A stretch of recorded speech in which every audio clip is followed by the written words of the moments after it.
Éminence, cher Seydi Mouhamadou Moustapha Sy Al Maktoum, responsable moral du Dahiratoul Moustarchidine wal Moustarchidat et président du Parti de l'Unité et du Rassemblement, cher Seydi Ahmed Tidiane Sy, capitaine,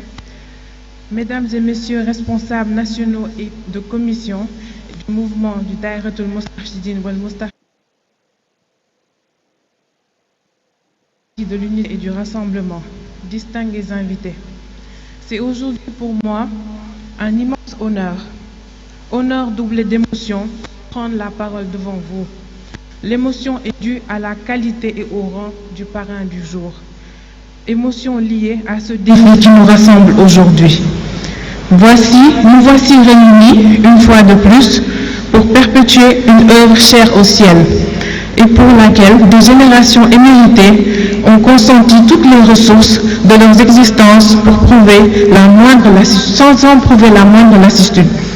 Ils ont très tôt compris que l'homme, bien qu'étant représentant de Dieu sur terre, est aussi un élément vulnérable qui a besoin de se renforcer à travers la présence de son prochain, justifiant par la même occasion la nécessité d'évoluer en société. Cependant, quelle pourrait être la quintessence de cette société si l'espoir de tout un chacun ne se reflète pas sur chaque richesse de tout le monde? Pour résister aux soubresauts de la vie, la société a besoin d'être protégée par une action sociale entretenue par tous, quel que soit le statut de l'apparence, de la croyance et même de la provenance. D'aucuns perçoivent l'action sociale comme une simple occupation philanthropique. Pour certains, c'est un rappel à l'humanisme. Pour l'autre, c'est un nivellement des classes. Pour nous, femmes dévouées pour la cause, l'action sociale est à l'image de notre guide, cher Seydi Mouhamadou Moustapha Sy. L'homme pour qui la nécessité n'est point un souffle empathique, mais plutôt un facteur de progrès avec lequel il faut collaborer en lui apportant le meilleur de soi-même. C'est le lieu de magnifier la grandeur de cet homme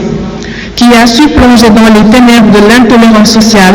pour panser les plaies du désamour et sacrifier tous les semblables du sceau de la bonté, de l'entraide et de la solidarité. C'est ce flambeau éternel, l'espoir des couches défavorisées, scrutant une aide libératrice que les femmes dévouées pour la cause ont évité pour porter assistance à toute contrainte, obstacle après obstacle. Nous ne saurons terminer sans rappeler que la route est longue, très longue, mais les péripéties du voyage sont surmontables, car devant nous se dresse le stèle de l'homme victorieux qui a marqué de son empreinte indélébile cet essor social que l'on souhaite à tous nos semblables.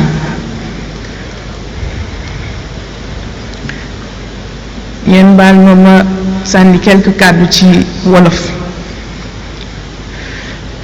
ñu ma naan tey ndax doo jooy waaye tey du ma jooy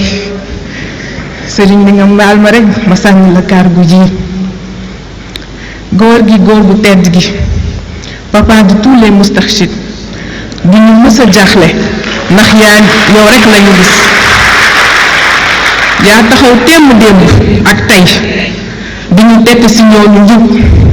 jàngal ñu action sociale dafa war a defar nit, dafa war a yar nit, dafa war a jàngal nit, suqali nit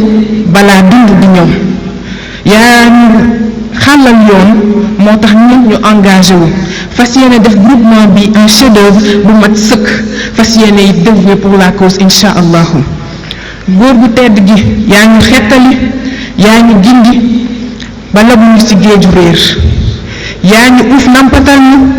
ci leer, xamuñu lëndëm. yow lañu xam, yow lañu am, yow lañu sopp. suñu ruux yaa ngi nii fu la neex jëmee, yàlla yàlla fay sa coono si.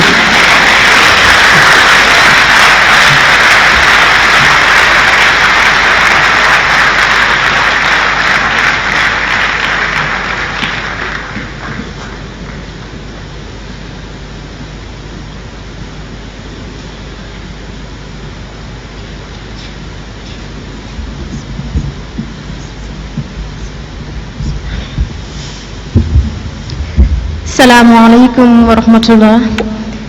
maa ngi nuyu waa salle bi ñëpp ku ci nekk ci turam ak santam di nuyu sëñ Moustapha Sy Malick maa ngi lay nuyu di la ziar bu baax di la jox sa wàccuwaayu maam xam naa lii nag c'est une première fois ma taxaw ci micro ak mbooloo mi macha allah j'ai pas l'habitude de parler devant les gens mais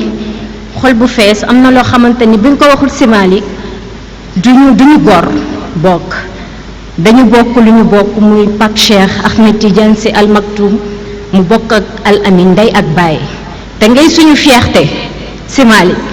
man sama bëggeel ci yow bañ naa ko ban dama taxaw ñëpp laa ko seedeel nëbbuma ko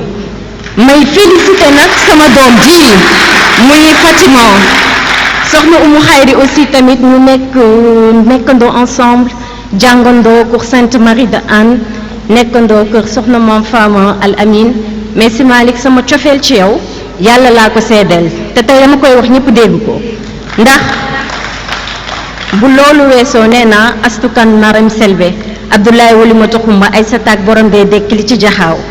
donc dama ni tey ji amuñu ku dul Pape Cheikh man bokk ndax dama ni mooy sama yaakaar tey ak ëllëg ci ku bëgg ginaar war a mën a nag bëgg ay cuujam Sy Malick te Sy Malick soo waxee sax ñun waruñu wax ndax yaay suñu kilifa man dama ni ginnaaw yàlla ak yonent bi sama cofeel ci yow umpul ñi nga xamante ni samay proche lañu ndax bi loolu weesoo mën naa ni soxna Lalla Sy Dabakh Alaaji Abdou ko jur te la sa maam Abdou waxoon Serigne Babacar Sy ni man Abdou Aziz ku jëloon sama cofeel teg ko ci balance pesé ko sama cofeel supérieur ci sëñ Babacar waaye yéen ñii ñu bokk ak sëñ Moustapha ak ay doomam ji mën naa ni sama cofeel su ma ko jëloon pesé ko sama bos supérieur ngir sama mbëggeel ci yow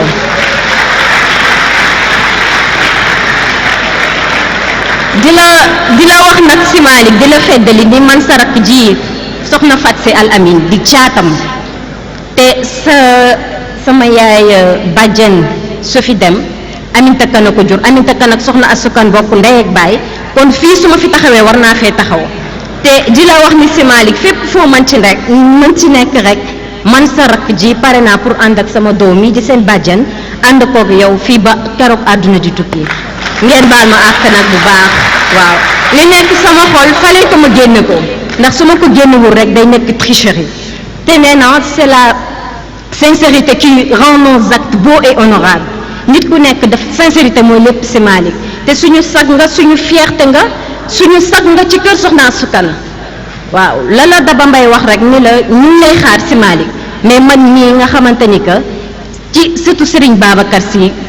je suis votre cadette je suis la plus petite maa ngi lay feddali loolu Sy Malick di nuyu ñëpp ku ci nekk ci turam ak santam ngeen baal ma àq bu baax a baax mais fallait que mu génn sama xol jërë ngeen jëf merci Sy Malick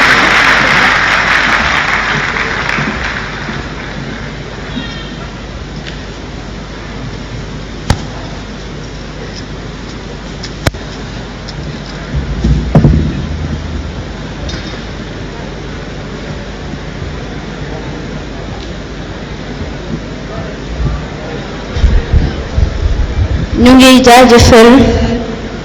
bu baax a baax groupement At-Taraax di les femmes dévouées pour la cause di jiital ci jaajëfal bi suñu mama soxna Fatima Sy di ko jaajëfal ci discours bi mu ñu baaxee di ñaan yàlla nag fi ñu séentu mouvement bii di les femmes dévouées pour la cause mu àgg fu raw seen njort ci ay action sociale ci lépp loo xamante ne si ñu ngi koy mbëbët bëgg ko def comme programme pour les femmes dévouées pour la cause ñuy ñaan yàlla mottali seen yéene